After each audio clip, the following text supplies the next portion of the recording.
Salam Bapak Ibu Saudara-saudari yang terkasih dalam Yesus Kristus.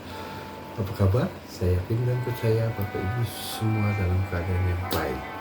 Perkenalkan, saya Novi Istiantoro dari KPKS Santo Paulus Tangerang, Angkatan 8 dengan absensi 0822 061. Dalam peristiwa penyaliban Yesus dari Injil Lukas pasal 19 sampai dengan 23, di mana Yesus tidak bersalah akhirnya dieksekusi sebagai pemberontak revolusi melawan Roma.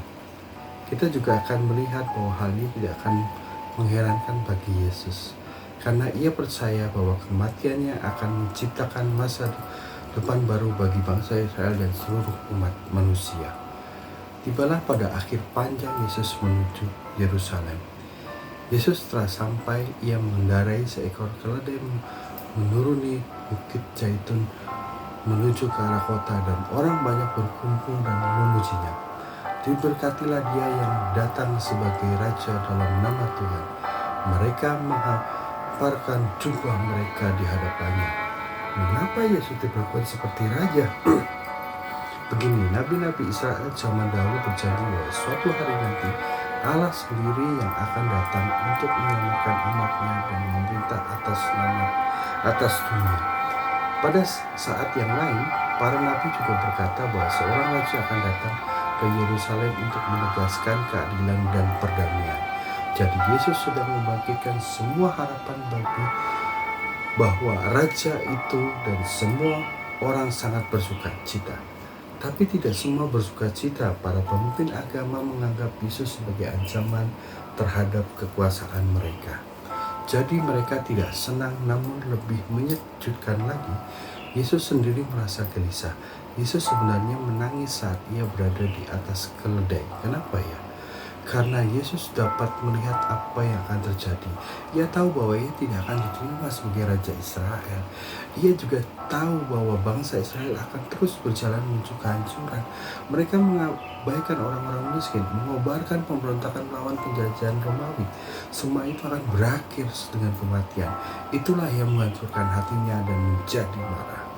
Hal pertama yang Yesus dilakukan di Yerusalem, ia bergegas menuju halaman Bait Allah dan mengusir para penukar uang, menghentikan seluruh praktik persembahan korban. Ya, Yesus sedang melancarkan protes dengan perkataan para nabi. Yesus berdiri di tengah halaman dan meneriakkan kata-kata dari para nabi Israel zaman dahulu. Rumahku adalah rumah doa, tetapi kamu menjadikan sarang penyamuk. Sarang penyamuk, ya. Ya, Yesus mengutip perkataan Nabi Yeremia yang pernah berdiri di tempat yang sama saat kekuasaan agama dan politik Israel. Ya, Yesus melancarkan kritik yang sama kepada para pemimpin Israel.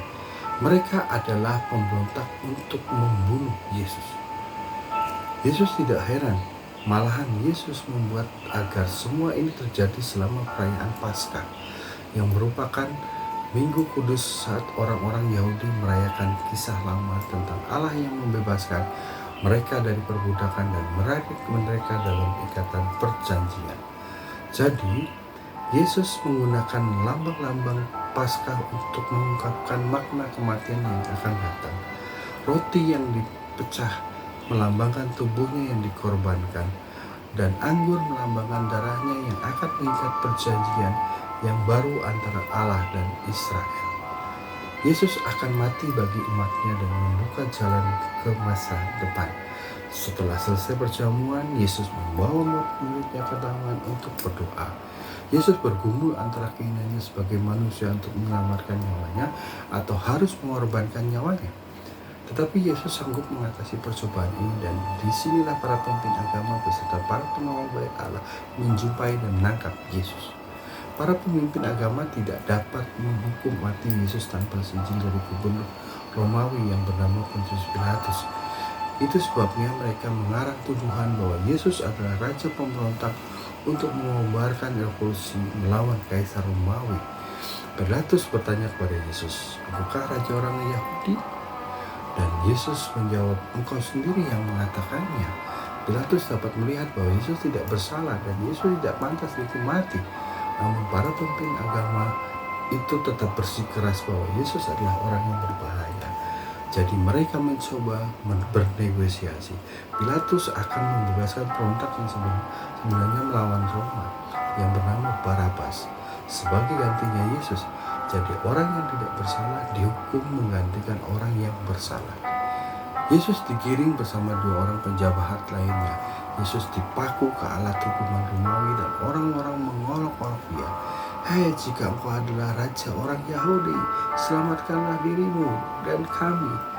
Namun Yesus tetap mengasihi musuh-musuhnya sampai akhirnya memberikan pengharapan kepada salah satu penjahat yang sekarat di sebelahnya. Ia bahkan berdoa bagi orang-orang yang menyalahkan dia. Ya Bapa, ampunilah mereka karena mereka tidak tahu apa yang mereka perbuat.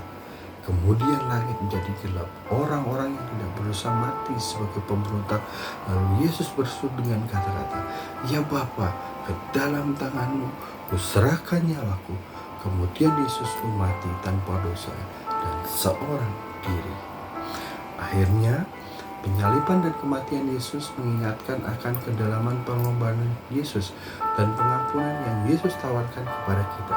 Kata-kata Yesus yang penuh kasih saat disalibkan, Ya Bapa, ampunilah. Melalui penyaliban Yesus bukan hanya sebagai peristiwa, tetapi juga panggilan untuk hidup dalam kasih, pengorbanan dan pengampunan, mencerminkan karakter Kristus dalam kehidupan sehari-hari kita. Tuhan Yesus memberkati. Berkah dalam